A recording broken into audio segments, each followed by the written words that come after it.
Bonjour à toi, j'espère que tu te portes bien, moi je me porte parfaitement bien. Aujourd'hui dans cette vidéo, je vais partager quelque chose avec toi qui va changer ta façon de voir. Si tu me découvres à travers cette vidéo, moi c'est Ningla Fobasso William, artisan des ressources vivantes et naturelles et promoteur de l'entreprise Adas Amis des Abeilles Solidaires. Si tu es nouveau sur cette page, abonne-toi sur cette page Amis des Abeilles Solidaires et sur ma chaîne Amis des Abeilles Solidaires. Je tourne cette vidéo avec presque les larmes aux yeux justement parce que je suis dans un rucher de près de 50 ruches colonisées pris en feu. Vous voyez derrière moi là les tôles brûlées. Je vais balader la caméra un peu, vous allez voir, ça part jusqu'aux extrémités. Nous allons faire dans cette vidéo une simple évaluation de ce qui a été perdu dans ce rucher. Afin que toi qui m'écoutes, tu comprends pourquoi j'insiste chaque jour de mettre les ruches en hauteur. Si tu écoutes des commentaires de beaucoup de personnes sur ma page, d'autres me qualifient d'apiculteur traditionnel pour la simple raison que j'installe les ruches en hauteur. Parce que j'ai compris que quand on met les ruches en hauteur, on met ces ruches en sécurité. Mais je ne me suis jamais découragé à continuer à mettre mes ruches en hauteur pour assurer la sécurité de mes ruches et d'optimiser mes résultats. Et c'est ça qui fait qu'aujourd'hui, nous sommes notre entreprise est considérée comme une des grandes entreprises au Cameroun en production du miel et tous d'autres sous-produits de la ruche.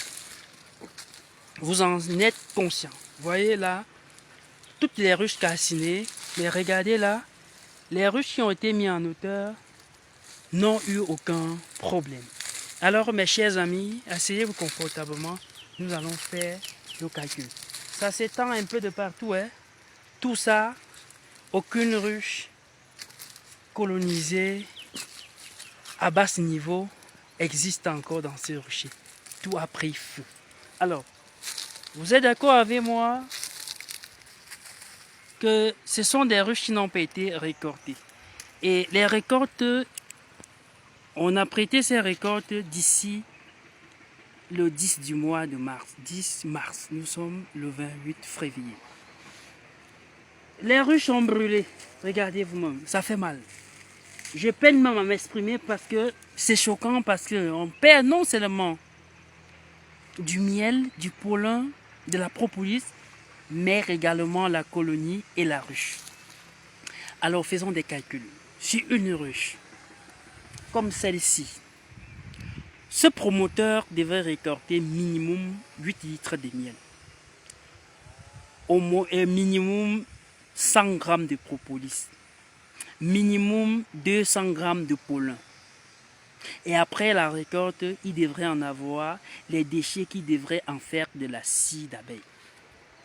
Et il devrait soit vendre sa propolis ou du moins transformer en solution de propolis.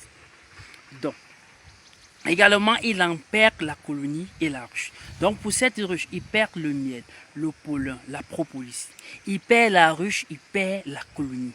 Mes chers amis, mes chers fidèles abonnés, s'il faut évaluer ce qu'il a perdu sur cette ruche en valeur, 100 000 francs serait juste un prix juste. Je vous rassure.